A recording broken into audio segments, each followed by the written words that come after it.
नमस्कार दोस्तों, स्वागत है आप सभी लोगों का Sonu study classes YouTube channel में। दोस्तों आज मैं आपसे लोगों को एनसीईआरटी बुक क्लास 10th सामाजिक विज्ञान चैप्टर 4 भूमंडलीयकृत विश्व का बनना पर प्रश्न उत्तर मैं आप लोग को इस वीडियो में बताऊंगा।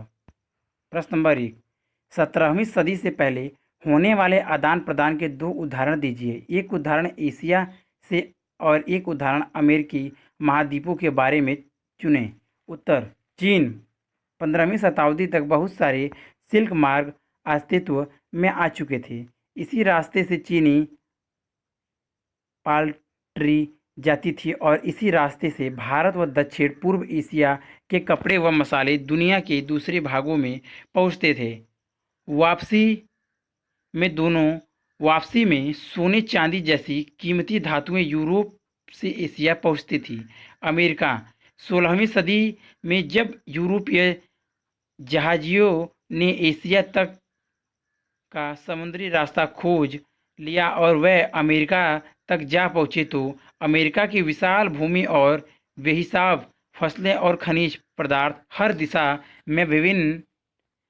दिशा में जीवन का रंग रूप बदलने लगे। आज के पेरू और मैक्सिको में मौजूद खानों से निकलने वाली कीमती धातुओं, खासतौर से चांदी, ने भी यूरोप की संप्रदा को बढ़ाया और पश्चिम एशिया के साथ होने वाले उसके व्यापार को गति प्रदान की। प्रश्न नंबर 2, बताएं कि पूर्व आधुनिक विश्व में बीमारियों के वैश्विक प्रसार ने अमेरिकी भूभागों के उपनिवेशीकरण में किस प्रकार मदद की। उत्तर, नंबर 1, 16वीं सदी के मध्य तक पुर्तगाली और स्पेनिश सेनाओं की विजय का सिलसिला शुरू हो गया था। उन्होंने अमेरिका को उपनिवेश बनाना शुरू कर दिया था। नंबर 2, यूरोपीय सेनाएं केवल अपनी सैनिक ताकत के दम पर नहीं जीतती थी। स्पेनिश विजेताओं के पास तो कोई परंपरागत किस्म का सैनिक हथियार नहीं था। यह हथियार तो चेचक जैसे कीटाणु थे जैसे स्पेनिश सैनिकों और अफसरों के साथ वहां जा पहुंचे थे। नंबर 3, लाखों साल से दुनिया से अलग थलग रहने के कारण अमेरिका के लोगों के शरीर में यूरोप से आने वाली इन बीमारियों से बचने की रोग प्रतिरोधक क्षमता नहीं थी।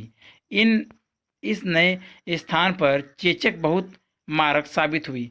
एक बार संक्रमण शुरू होने के बाद तो यह बीमारी पूरे महाद्वीप में फैल गई। जहां यूरोपीय लोग नहीं पहुंचते थे वहां के लोग की इसकी चपेट में आने लगे। इसने सभी समुदायों को खत्म कर डाला। इस तरह घुसपैठियों की जीत का रास्ता आसान होता चला गया। नंबर 7, इस तरह से बिना किसी चुनौती के बड़े साम्राज्यों को जीतकर अमेरिका ने उपनिवेशों की स्थापना हुई। बंदूकों को तो खरीदकर या छीनकर हमलावरों के खिलाफ भी इस्तेमाल किया जा सकता है, पर चेचक जैसी बीमारियों के मामलों में तो ऐसा नहीं किया जा सकता था, क्योंकि हमलावरों के पास उससे बचाव का तरीका भी था और उसके शरीर में रोग प्रतिरोधक क्षमता भी विकसित हो चुकी थी। प्रश्न नंबर 3, निम्नलिखित के प्रभावों की व्याख्या करते हुए संक्षिप्त टिप्पणी लिखें। क, कॉर्न लॉ के समाप्त करने के बारे में ब्रिटिश सरकार का फैसला। ख, अफ्रीका में रीडर पेस्ट का आना। ग, विश्व युद्ध के कारण यूरोप में कामकाजी उम्र में पुरुषों की मौत। घ, भारतीय अर्थव्यवस्था पर महामंदी का प्रभाव। अंग, बहुराष्ट्रीय कंपनियों द्वारा अपने उत्पादक को एशियाई देशों में स्थानांतरित करने का फैसला। उत्तर क, ब्रिटेन की सरकार में बड़े भूस्वामियों के दबाव में मक्का के आयात पर पाबंदी लगा दी थी।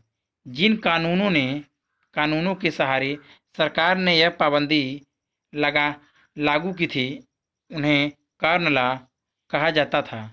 खाद्य पदार्थों की ऊंची कीमतों से परेशान उद्योगपतियों और शहरी बासिंदों ने सरकार को मजबूर कर दिया कि वे कॉर्न लॉ को फौरन निरस्त कर दे। कॉर्न लॉ के समाप्त हो जाने के बाद बहुत कम कीमत पर खाद्य पदार्थों का आयात किया जाने लगा। आयातित खाद्य पदार्थ की लागत ब्रिटेन में पैदा होने वाले खाद्य पदार्थ से भी कम थी। फलस्वरूप ब्रिटिश किसानों की हालत बिगड़ने लगी, क्योंकि वे आयातित कर्नला की कीमत का मुकाबला नहीं कर सकते थे। विशाल भूभाग पर खेती बंद हो गई, हजारों लोग बेरोजगार हो गए, गांवों से उजड़कर वे या तो शहरों में या दूसरे देशों में जाने लगे। ख अफ्रीका में 1990 के दशक में रीडर पेस्ट नामक बीमारी बहुत तेजी से फैल गई। मवेशियों मवेशियों में प्लेग की तरह फैलने वाली इस बीमारी से लोगों की आजीविका और स्थानीय अर्थव्यवस्था पर गहरी असर पड़ा। नंबर 3, उस समय पूर्वी अफ्रीका में एरिट्रिया पर हमला कर रहे इतालवी सैनिकों का पेट भरने के लिए एशियाई देशों से जानवर लाए जाते थे।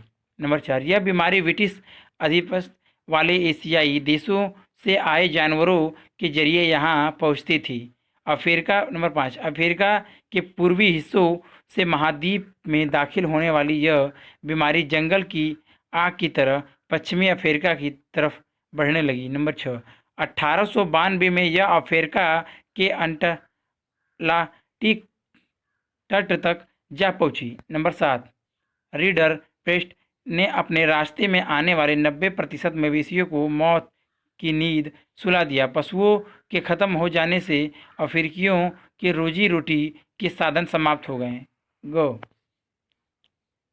नंबर 1, प्रथम विश्व युद्ध 1914 में शुरू हुआ था और 1919 में समाप्त हुआ। नंबर 2, इस युद्ध में मशीन गनों, टैंकों, हवाई जहाज़ों और रासायनिक हथियारों को बड़े पैमानों पर इस्तेमाल किया गया। नंबर 3, इस युद्ध में 90 लाख से अधिक लोग मारे गए तथा 2 करोड़ लोग घायल हुए। नंबर 4, मृतकों और घायलों में ज़्यादातर कामगारी उम्र के लोग थे। नंबर 5, इस महाविनाश के कारण यूरोप में कामकाज के लायक लोगों की संख्या बहुत कम रह गई। नंबर 6, परिवार के सदस्य घट जाने से युद्ध के बाद परिवार की आय भी गिर गई। घ महामंदी का प्रभाव जहां पश्चिमी देशों पर बड़े भयंकर तौर पर पड़ा, वहीं उपनिवेशों पर भी उनका प्रभाव पड़ा।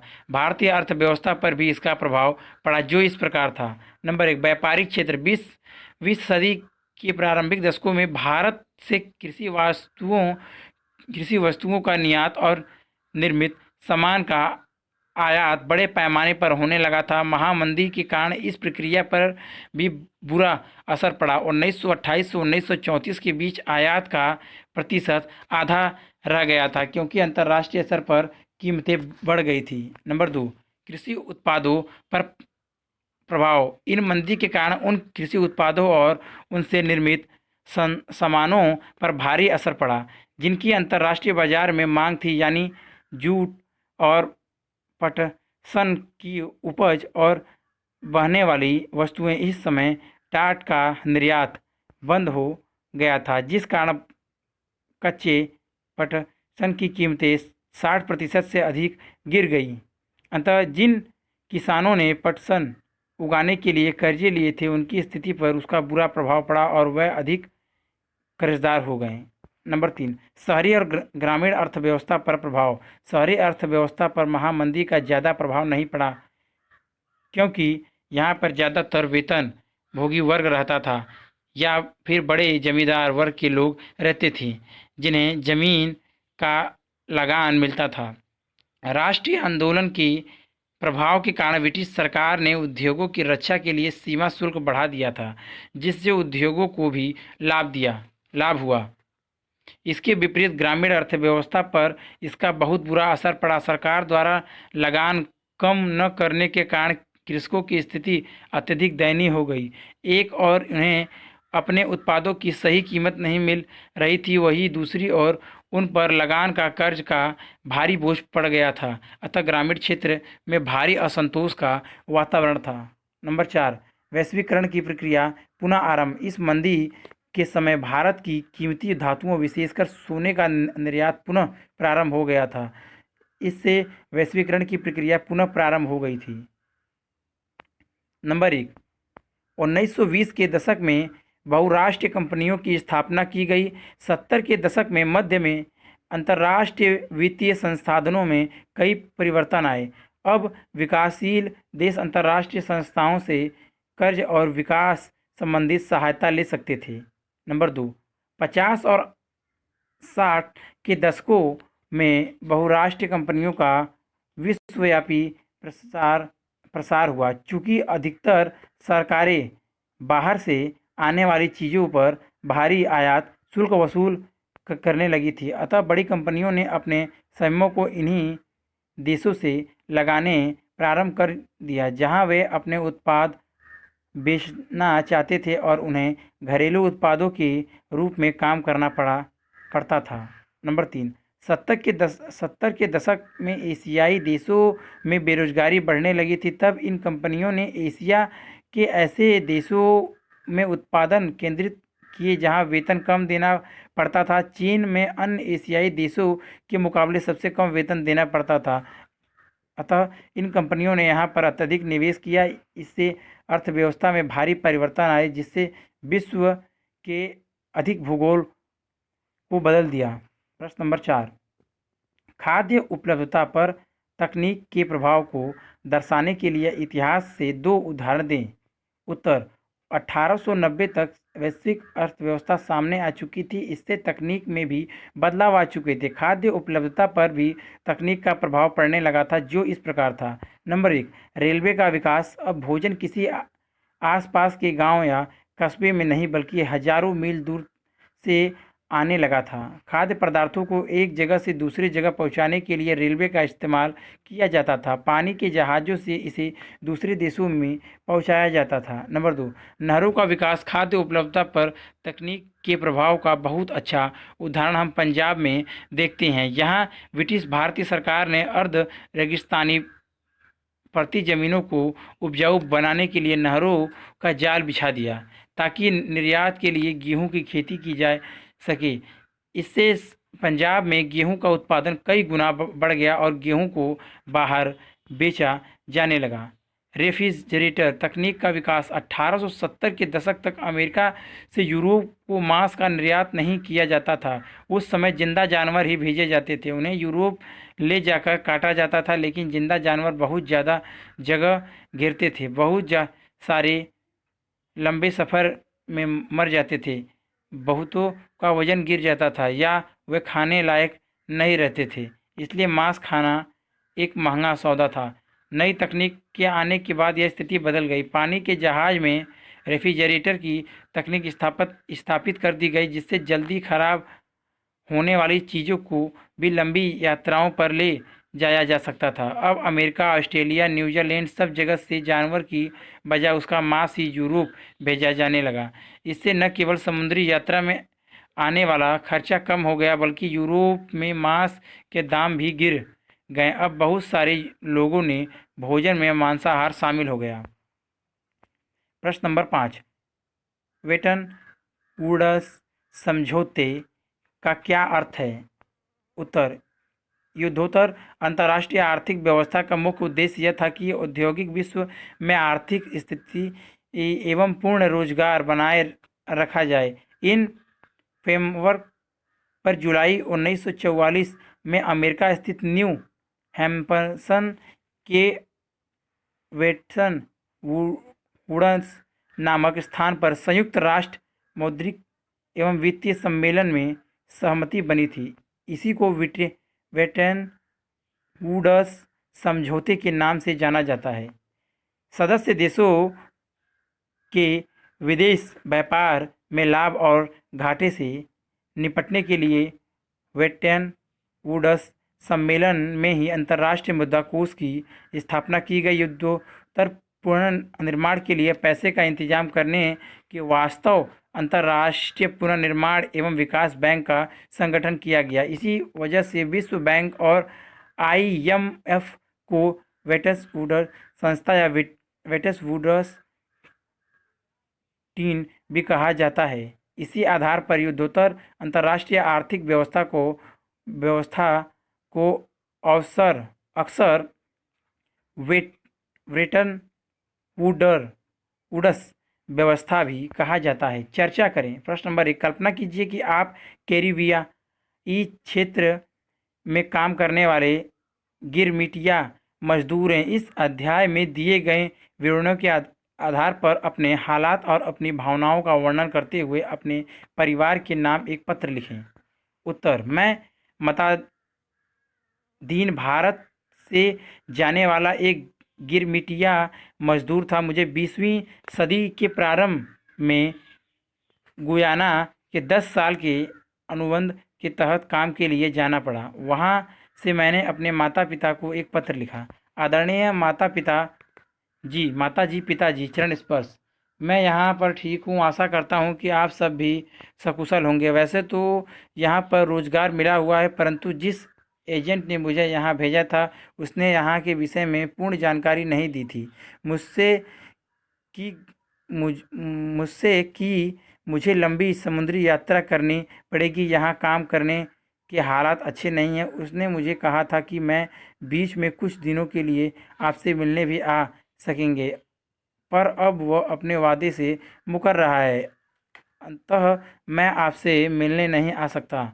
मैं यहाँ पर एक बागान में काम करता हूँ। यहाँ मेरे साथ कुलियों जैसा बर्ताव होता है। यदि कोई यहाँ से भागने की कोशिश करता है और पकड़ा जाता है तो उसके साथ बुरा बर्ताव होता है, जिससे कोई कोई तो मर भी जाता है। अतः हम लोग यहाँ से भागने का प्रयास नहीं करते। अब तो बस इंतजार में समय कट रहा है कि हमारे नेता इस घिनौनी अनुबंधित दास प्रथा के खिलाफ आवाज़ उठाएं और हमें आज़ाद करवाएं। मैं वापस घर आना चाहता हूं। फिलहाल मैं आपको कुछ पैसे भेज रहा हूं। ये पैसे कम हैं क्योंकि पिछले कुछ दिन बीमार होने के कारण काम नहीं कर सका, जिससे मेरे पैसे कट गए और मुझे कम वेतन मिला। पत्र का जवाब शीघ्र दें।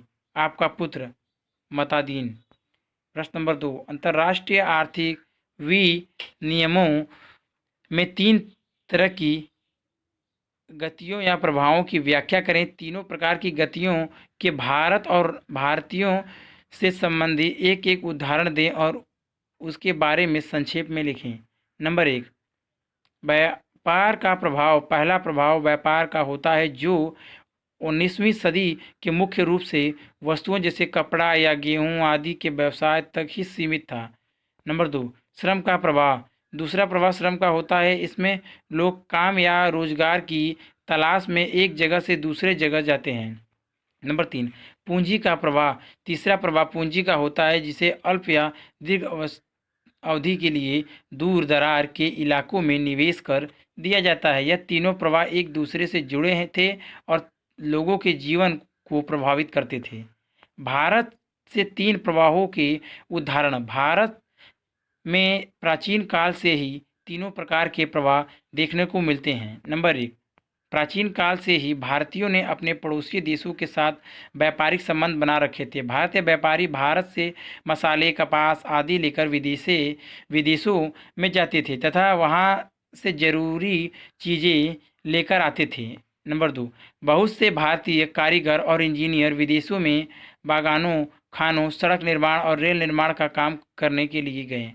नंबर 3, भारत में प्राचीन काल में बहुत से देशों ने पूंजी का निवेश किया। पुर्तगालियों, फ्रांसीसियों तथा अंग्रेजों ने यहाँ व्यापारिक कंपनियां खोली तथा चाय के बागान आदि स्थापित किए। प्रश्न नंबर 3, महामंदी के कारणों की व्याख्या करें। उत्तर: 1929 में आर्थिक महामंदी की शुरुआत हुई। इस मंदी के प्रमुख कारण निम्नलिखित थे।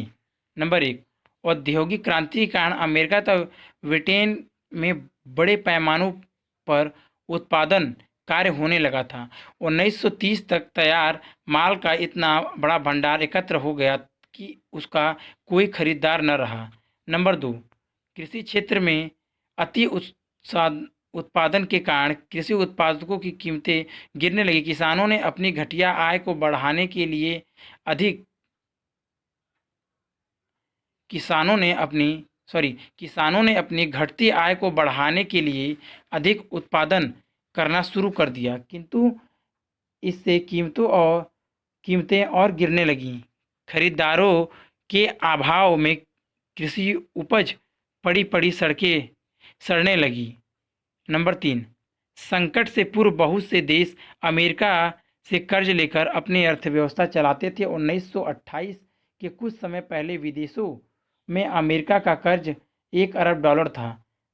साल भर के भीतर यह कर्ज घटकर केवल चौथाई रह गया था। जो देश अमेरिका कर्ज पर सबसे ज़्यादा निर्भर थे, उनमें सामने गहरा संकट खड़ा हो गया। नंबर 4, यूरोप में कई बड़े बैंक धराशायी हो गए। कई देशों की मुद्रा की कीमत बुरी तरह गिर गई।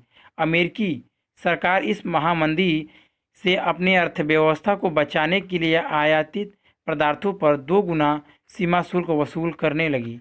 नंबर 5, अमेरिका के शेयर बाजार में शेयरों की कीमत में गिरावट आ गई, जिसकी वजह से वहां लाखों व्यापारी का दिवाला निकल गया। प्रश्न नंबर 4, G77 देशों से आप क्या समझते हैं? G77 को किस आधार पर ब्रेटन वुड्स की जुड़वा संतानों की प्रक्रिया कहा जा सकता है? व्याख्या करें। उत्तर, वह विकासशील देश जो द्वितीय विश्व युद्ध के बाद स्वतंत्र हुए थे, किंतु 50 व 60 के दशक में पश्चिमी अर्थव्यवस्थाओं की तेज प्रगति से उन्हें कोई लाभ नहीं हुआ। इस समस्या को देखते हुए उन्होंने एक नई अंतर्राष्ट्रीय आर्थिक प्रणाली के लिए आवाज़ उठाई और अपना एक संगठन बनाया, जिसे समूह 77 या G77 के नाम से जाना जाता था।